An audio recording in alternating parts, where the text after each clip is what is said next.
Welcome to Virtual Family Engagement and What Have We Learned? My name is Jacqui DiDomenico. I'm a parent consultant from the Patton East office. I'm going to ask that if you are a participant, if you can turn your camera off, it will help with interpretation that is going on during the session. And each of the presenters on the panel will leave their camera on only when they're speaking.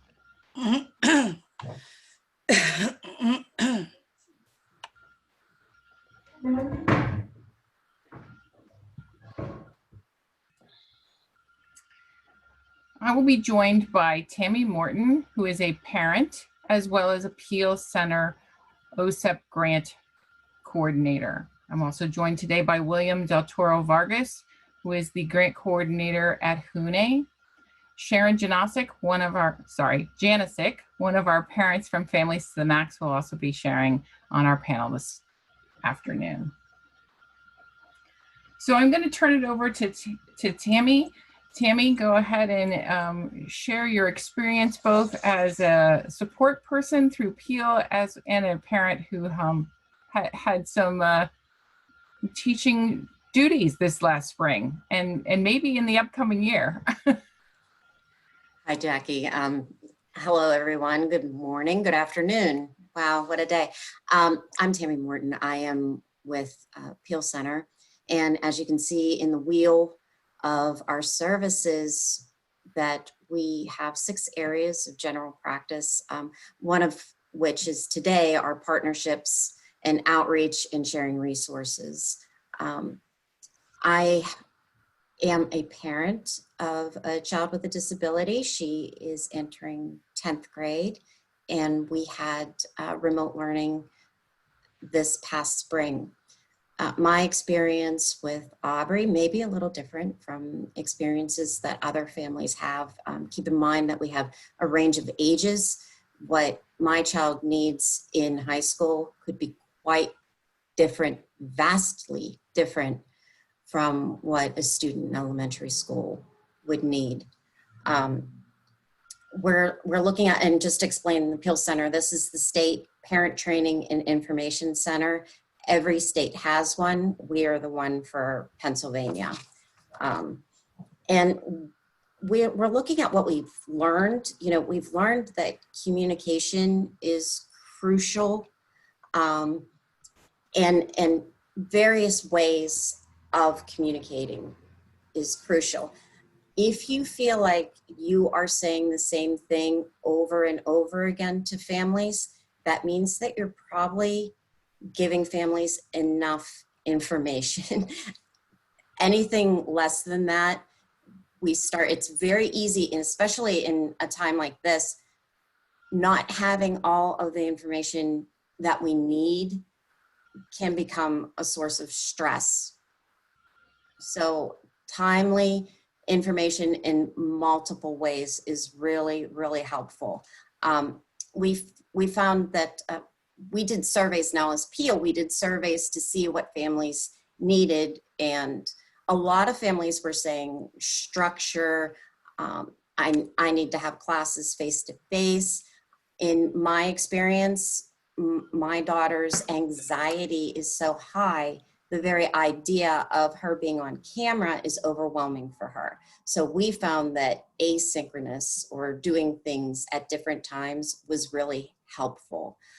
We found that popular topics was the PDE guidance on reopening schools, but whenever we really looked at it, it boiled down to each school has its own health and safety plan.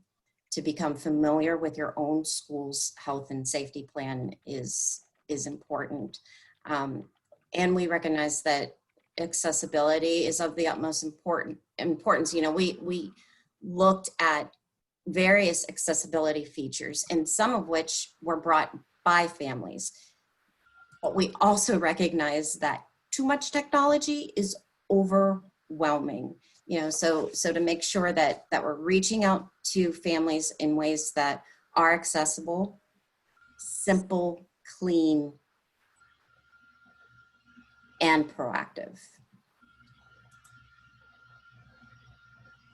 Slide. And Did I go too far? No, you're good. You know, and whenever we're communicating with families, try to think of about language that we're using as educators.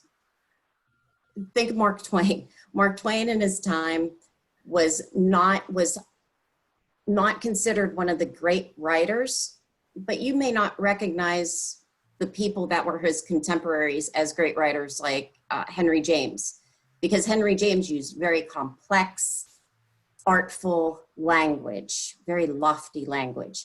And Mark Twain was very simple, clean, and direct, but it's timeless.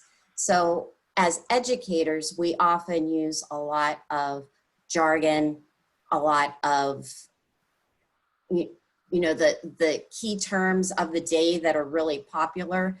And that can be alienating to a lot of families. So if you think about it, be more Mark Twain and less Henry James, where it's just clean, simple, in the everyday language. We're also looking at the platforms. We discovered that when families are teaching from home, we often feel that we need to be educators. And I always have to keep in mind that, number one, I'm mom. That my primary job is to create a safe, stable environment for my children that is conducive to learning. My job is not to instruct. That said, I struggled a lot with feeling that I wasn't qualified to facilitate much of what my daughter is learning. I learned that Aubrey knows far more about algebra than I ever will. So that's when, as families, we kind of reached out to social capital or people that we know who know things. And in our case, you know, Aubrey's dad is a really, really great mathematician. He's great with math. But after Aubrey was spending a session with him learning, she came back to the car, she's crying. And, you know, he said, just watch the instruction. And I get so stressed out just watching the instruction that I'm like, no, math makes me cry. And then whenever I watched the instruction, we noticed that the teacher was presenting the information while classical music was playing in the background. So Aubrey was competing to get her attention either to the content or to the music. And we found that suggesting taking the music out was probably beneficial for all students. You know, there's a couple resources I'm probably going to put in the chat here. Number one, it's the trauma sensitive models that we are looking at collective trauma, that we are looking at students really needing to put health and safety first, you know, and we say in education, what Maslow before Bloom, but we really want to make sure that we're creating, you know, that safe environment. Whenever communicating with families, some families say they want the entire semester all at once. Some families say that they feel overwhelmed with too much information all at once. Kind of a good balance would be weekly, that this is the work that you're going to do weekly and it should be broken down by this. We have experienced that I discovered something was due at midnight on Thursday, and it was Thursday after I just clocked off work. So making sure that we're communicating and that we're scheduling and everyone in sync. We did discover that special education, at least in Freedom Area School District, go Bulldogs, that our special education team was really in sync. They moved to online resources like that, and everything was consistent for Aubrey. It was beautifully done. Now, my neurotypical daughter, who's going into 7th grade, the gen ed teachers seem to be presenting their information in silos. So one teacher required an attachment in email, another teacher used Google Docs, another teacher used another platform. So for Calla, my younger daughter in gen ed, she got a little frustrated navigating that stuff. So what we would like to see is hopefully more gen ed teachers and special ed teachers kind of working in sync during this time. And I'm going to also put in the chat universal design, kind of looking at teaching the basics and really looking at motivation, you know, prioritizing, and that teaching to students with the most complex needs can really benefit all students. We found also that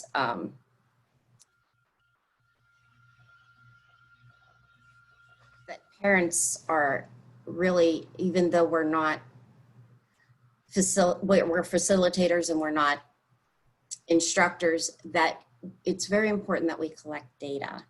So if schools can reach out to families and say, what are you noticing? What, how you may find that your child, I'm discovering how Aubrey learns. Her anxiety being on camera, so overwhelming that we had her do an assignment where she was supposed to present for the class, switched it in her IEP to where she could record the session off camera and just record herself on the PowerPoint. And I can say that she did as well, if not better, than most of us do in our day-to-day work, you know, through Peel or Patton, that she really excelled at creating a presentation and reading the notes for the slides seamlessly. So we're also discovering things that our children can do.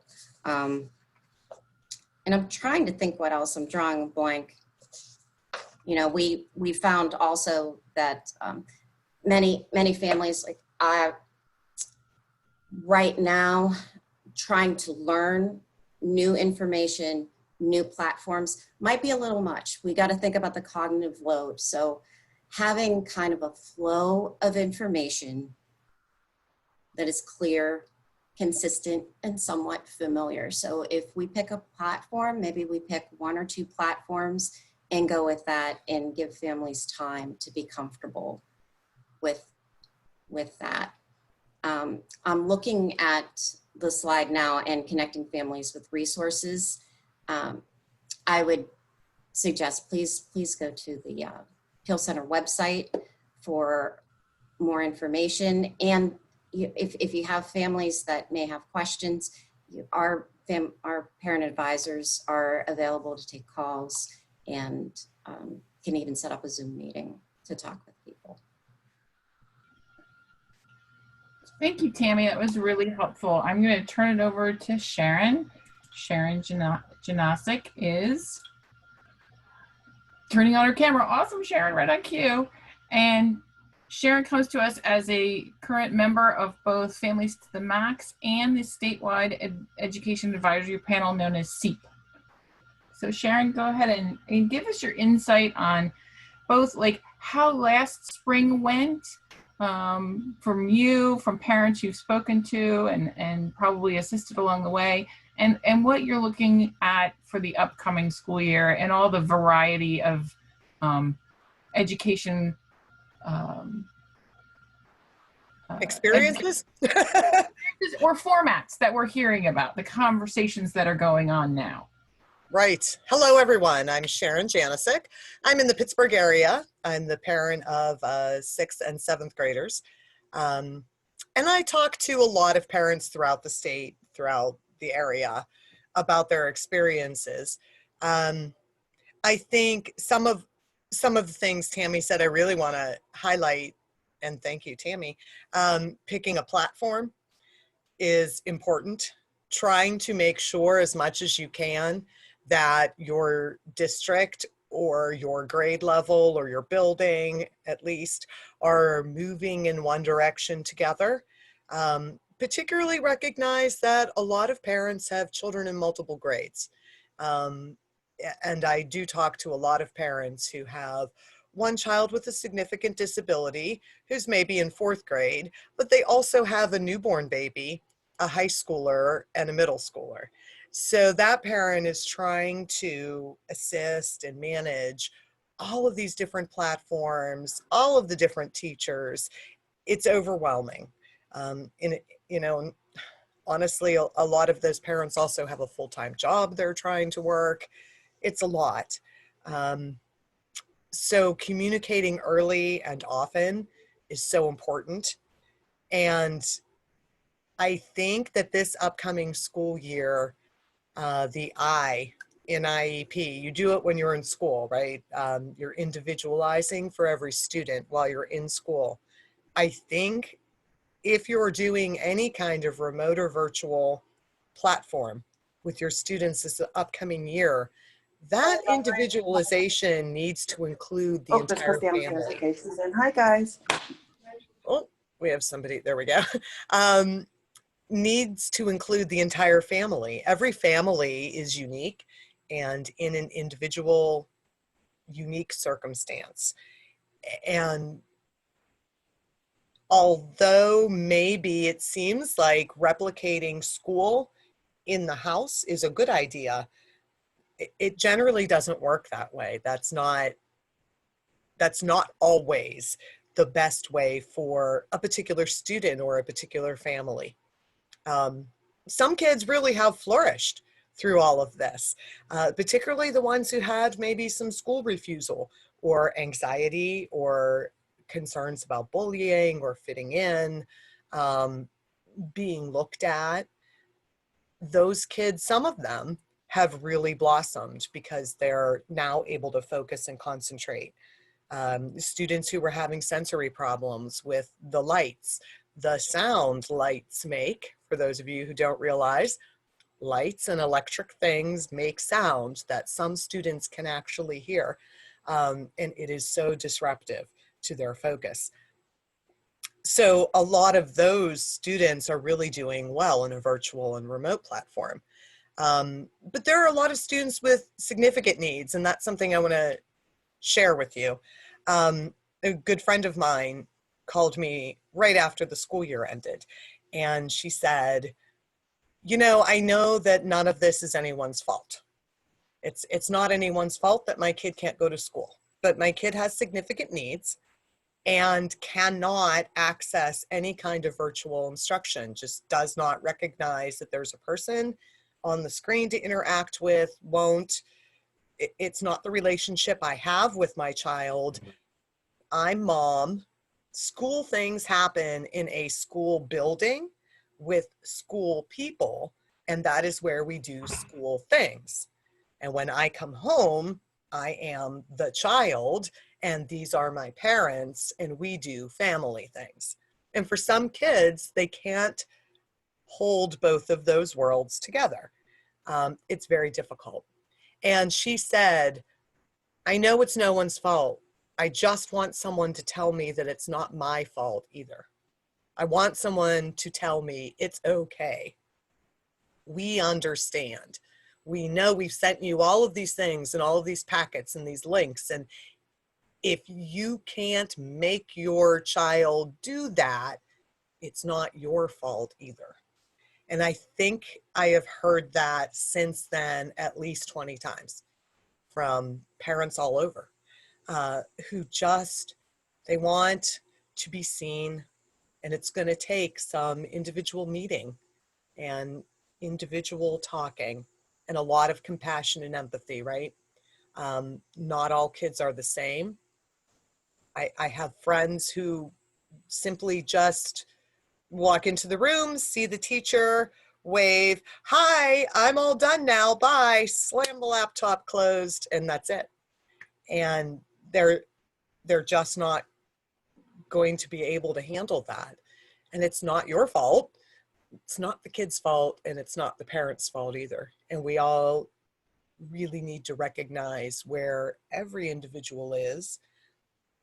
And like Tammi said, there's a point at which interrupting and damaging the safe environment of home and the safe supportive relationship with your student, your child, becomes an impediment.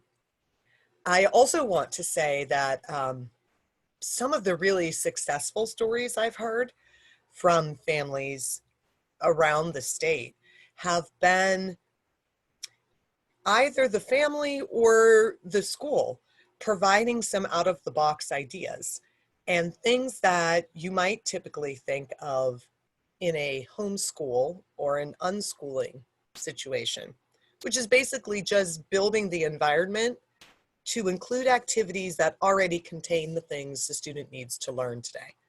So if we're working on fractions, it doesn't have to be a worksheet, does it? Really? Maybe we could make cookies or play with measuring cups in the bathtub. And sometimes those kinds of hands-on learning experiences are going to be a bridge to what you might originally think you could do with a video and then a worksheet or a computer game, because that's not going to work for every student. So I think all of us need to understand and respect that we're all coming from different positions and different experiences, and that we have different relationships even with the same student. And working together in a compassionate way to try to bridge those gaps and help one another, it's going to be hard. It's going to be a rough year, but we're all in it together, and we all want to support each other. I do think that if districts have not yet set up a special ed parent group of some sort, this would be an excellent time to do that. Have those parents come together and help one another. Maybe there are even parents in the same neighborhood who don't really have any idea, haven't met. Maybe they need to team up. Maybe that would be a good thing for those students. Share experiences. We're going to have to work together in unique ways that really we haven't thought about before. And in some ways that's exciting, and I hope it brings us to the future of education and special education and supporting students in truly unique ways that are built for them. So I think that's about all I had, Jacqui. As I bump my mouse to unmute and flip slides. All right, thank you, Sharon. You have brought such a wonderful amount of information, and I truly appreciate it. We had some panel changes, and Sharon was informed, I believe, at about 8 o'clock this morning that we wanted to invite her to present, and you knocked it out of the park, Sharon. Oh, thank you. Well, it was 9 by the time I had my coffee. All right, I'm going to now pass it to William Del Toro Vargas. William is our representative from HUNE, and he's going to share some of the things that he and HUNE have done to support families during the pandemic, as well as some of the insights that he's learned from parents.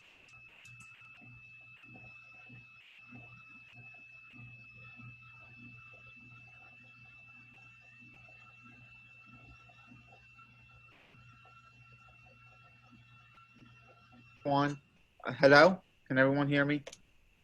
Yes, we can. Okay, good, just making sure. Hi everyone, my name is William Del Toro Vargas. I am the family advisor for HUNE, for Families to the Max at HUNE.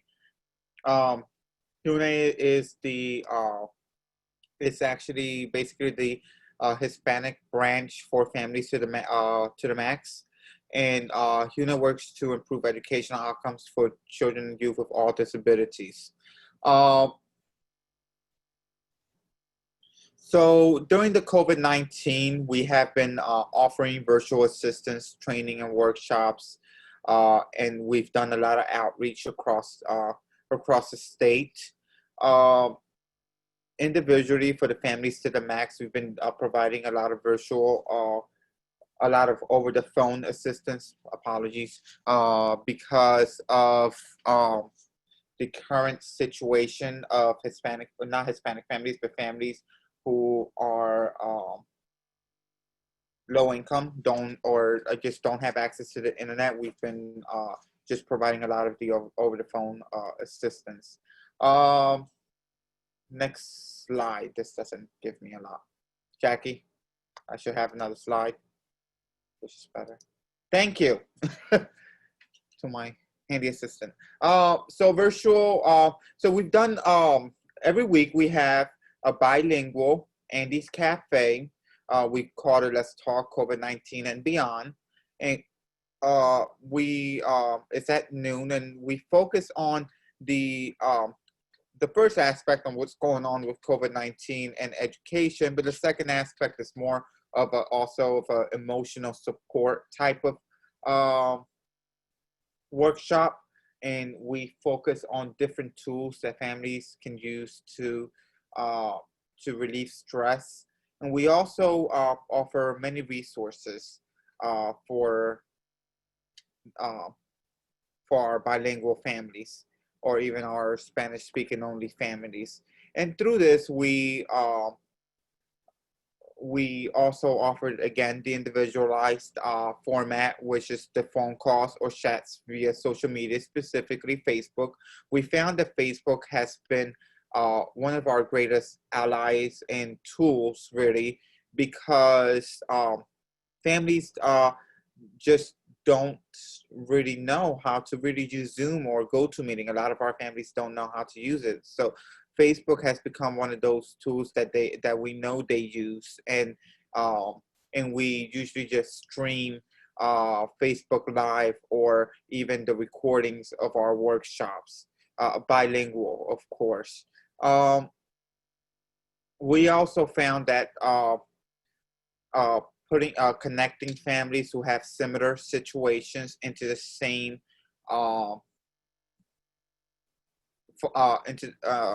into a group was best because of COVID. We found that they are connecting a lot better, and they are building their own little group and to try to figure out what the problems are in different situations that they're going through due to the education system education system situations that we're experiencing right now. We're using other tools like Twitter and LinkedIn as well to spread our message and also to spread our resources. But we found that Facebook is the best resource out there right now.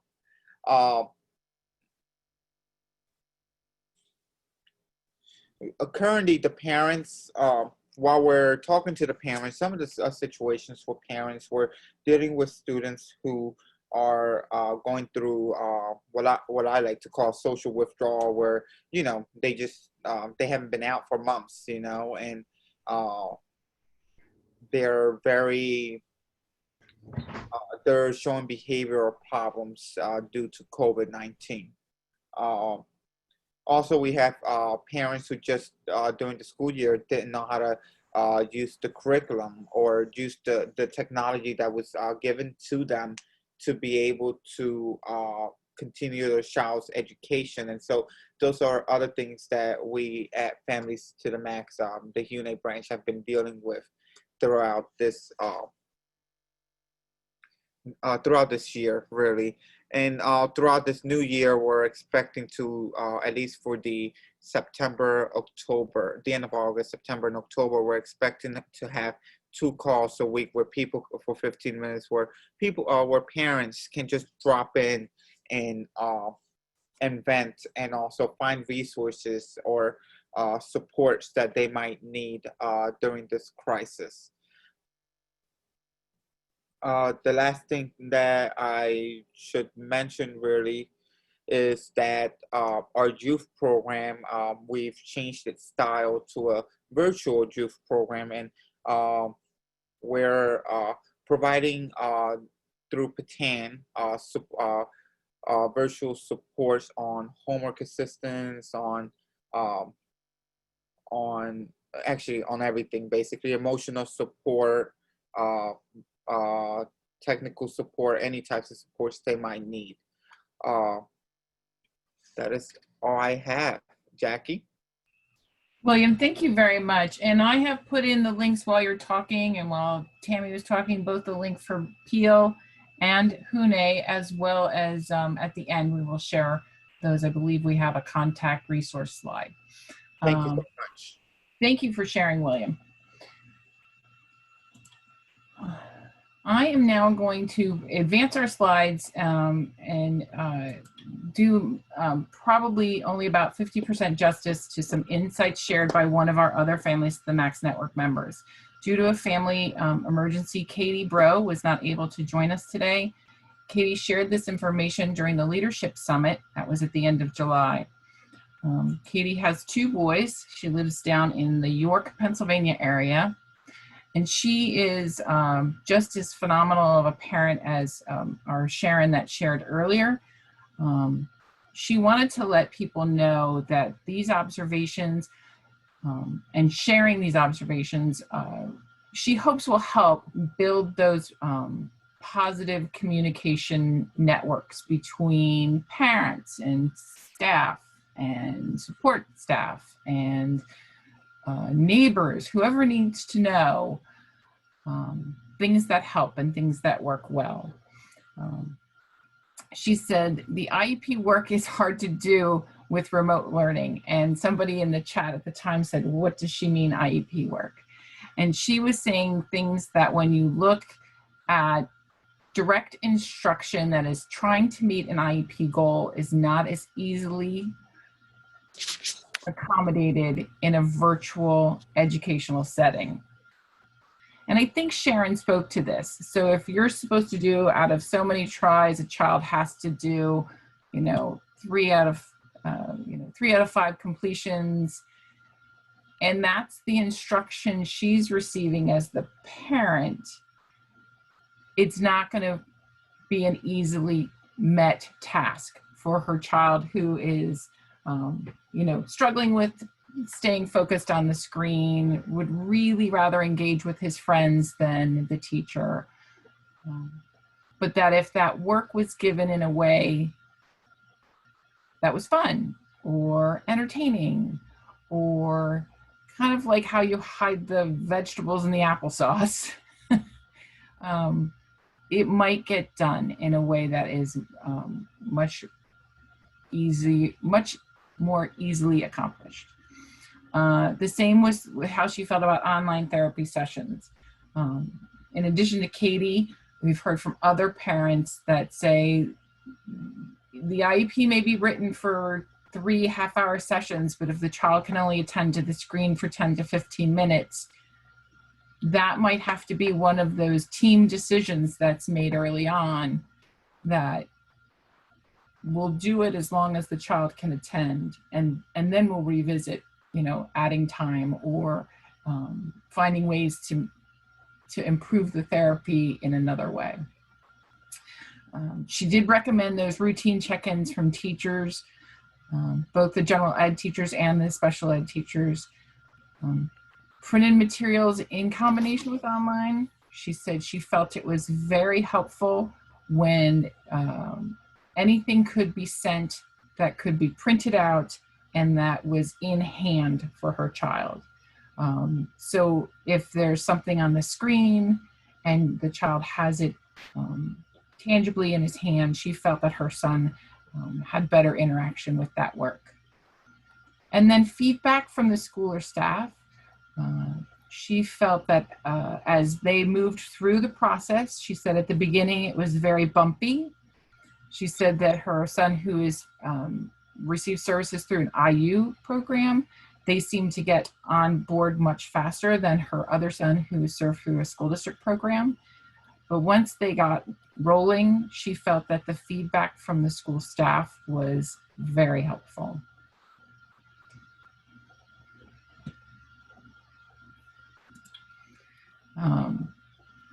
The increase of FaceTime with teachers always benefited her children. If her son was having difficulty and it was an ease to send a message, she said it was phenomenal with her son, that if she sent a message, either a one-on-one, a specific teacher, the teacher facilitating his special ed, his IP, would, within moments, she would have a response and someone would be on screen with her child with an explanation, some type of support, giving him the correct directions if he was missing something. She did, and I think Tammi and Sharon both advocated for this, not 12 platforms. Not one teacher uses Google Docs and one teacher uses Schoology and one teacher uses, I'm losing all the titles we've heard, on course. I think that we've heard numerous titles, but she said when her younger son had to do work and facilitate, finding the assignment, locating all the pieces to do it, completing the assignment, and then submitting the assignment, it was extremely complicated, and that was for one class. And then to go to the next class, and it wasn't in the same location, the turning in wasn't done the same way, the documents weren't in the same location. She said that was very frustrating. So in speaking to instructors, she was like, can you streamline it? And I think Sharon said it, whether it's in the class or in a grade or in a school, some kind of way to keep that streamlined. And Sharon also mentioned this, tailored instruction, keep it individual as much as you can, especially with students with significant needs. They're, receiving services through an IEP. Try and stay away from cookie cutter assignments. Similarly, the assignments for the week helped Katy, not necessarily her son. She said that it was helpful for her to know what she had to be aware of for the upcoming next several days. And then she also noted that technology choices to assist with writing.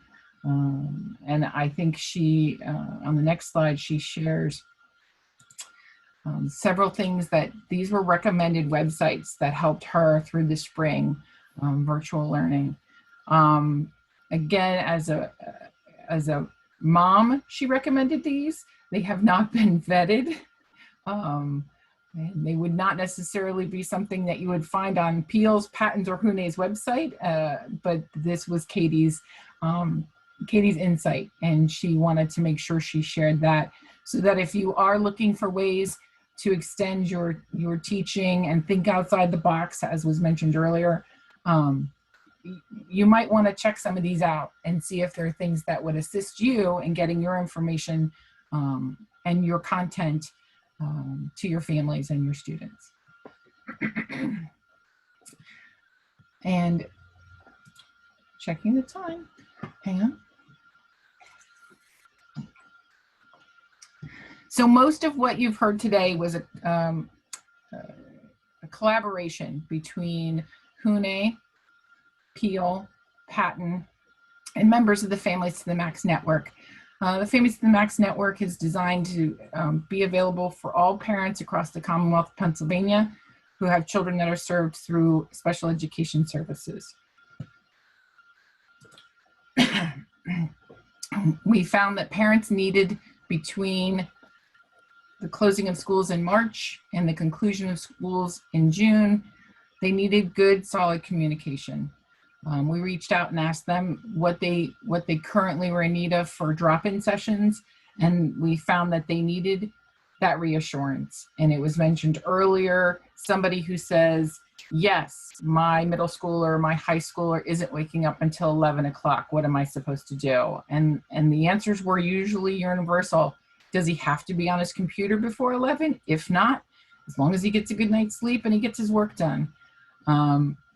We've started using the words or the statement, Oreos for breakfast and Doritos for lunch are acceptable if your homework is turned in on time.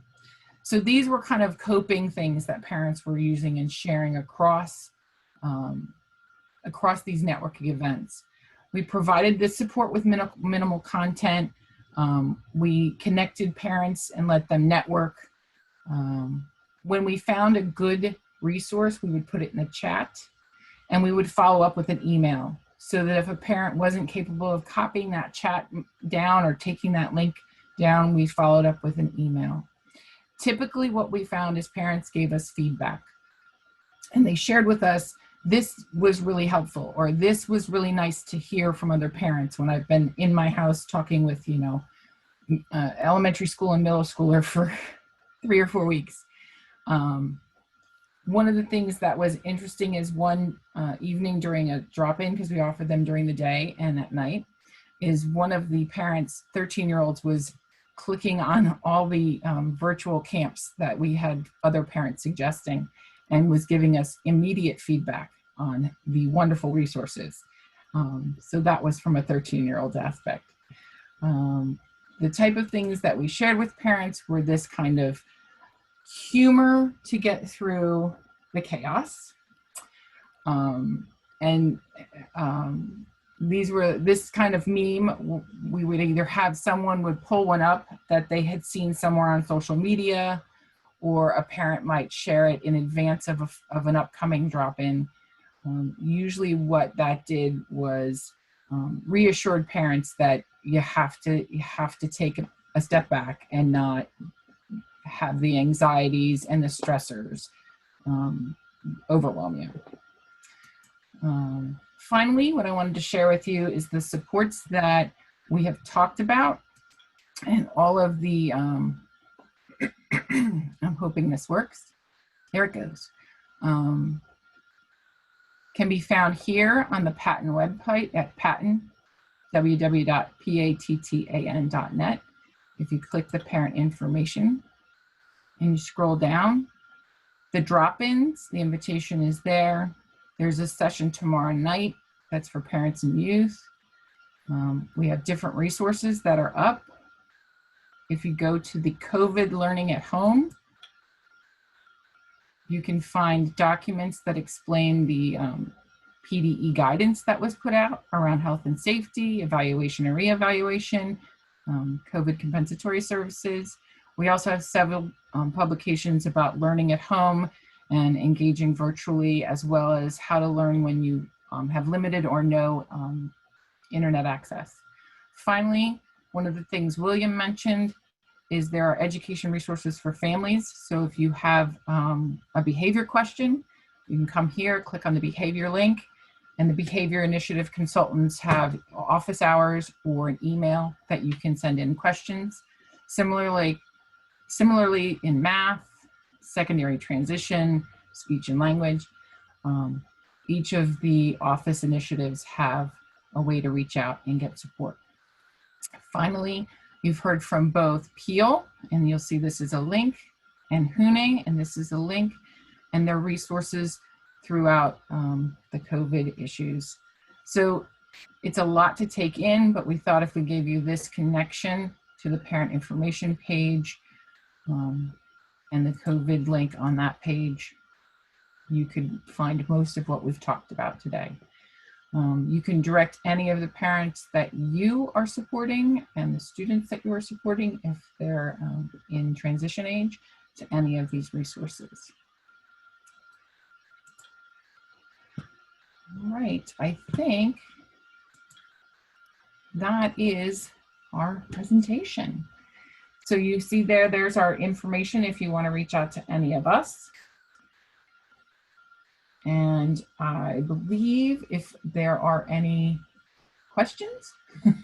Jacqui, it's Sharon. Could I pop in for a sec? Absolutely, go right ahead. Hi. I forgot to mention when I was talking, I'm hearing a lot of concerns from students and from teachers about classroom management in a virtual environment. And often a lot of students who have IEPs, and I share this, I will tell you, I'm pretending right now that I have no idea that 400 people are looking at me. It's what I have to do to get through. But I have decades of experience pretending no one can see me, and your students don't. So you may well have students who are so concerned about being seen and being watched. Consider for their ability to actually participate with you, let them turn their camera off. Sometimes the control of the situation outweighs the student's benefit, right? So you might have students who just aren't going to be comfortable unless their camera's off. And you can check in with them in other ways, do some chats in the chat box, do some polls, email them afterwards, check in with the parents. Those kinds of things are going to be very helpful for a lot of your students. You might have students who need to teach them how to switch to speaker view. Maybe they're fine watching you speak, but the whole notion of a whole classroom of little tiny boxes, it's overwhelming. Learn how to do that and teach them how to do that. Just consider that not everybody can sit down in front of a laptop, be on camera, and see other people on camera. Look for solutions built into your software systems that provide captioning. People who have an auditory processing issue benefit from that, as do readers, honestly, and emerging readers, being able to hear the words and see the words. So find out if your systems can do that and what you can add to make those things possible. And I did notice a question in the chat about FERPA concerns, and I think that was from when I was talking about getting your parents connected. You certainly can't, obviously, divulge anything to anyone, but the district could offer, we're going to have a Zoom meeting, and we'd like to offer a way for everyone to network. And if somebody wants to participate in that and make connections, they can. You can set up a Facebook group or a listserv, and offer a platform to help families do that. You certainly can't, call up Mrs. Smith and tell her Mrs. Jones down the street wants to get together, but you can set up ways to make those things more possible.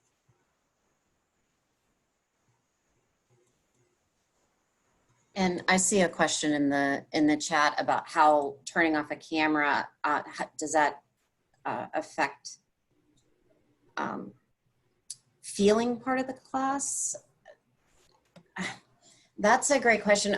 Aubrey, my daughter, is one of the ones that fall in the demographic of having so much anxiety that she's not going to learn if she's not calm. So really just putting in the IEP that, her attendance is asynchronous, and then we'll work towards maybe just having her on camera with one trusted person, and then we'll move it kind of desensitize. But as far as being a participant in the class, it does affect that, and it's something that we have to work towards. Yeah, and I think also teachers realize when you've got the 1 or 2 students in the class, you never hear from. Everybody else is raising their hand and answering questions and asking questions. Set up some small groups. Try a one-on-one with that student. Make sure they feel connected in a way that works for them.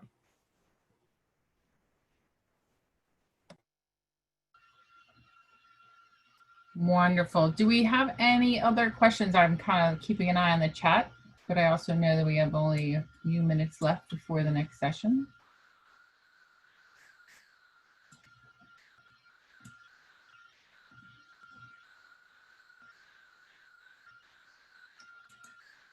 Okay, I want to take a moment to thank our panel again. Sharon, thank you again. William, Tammy.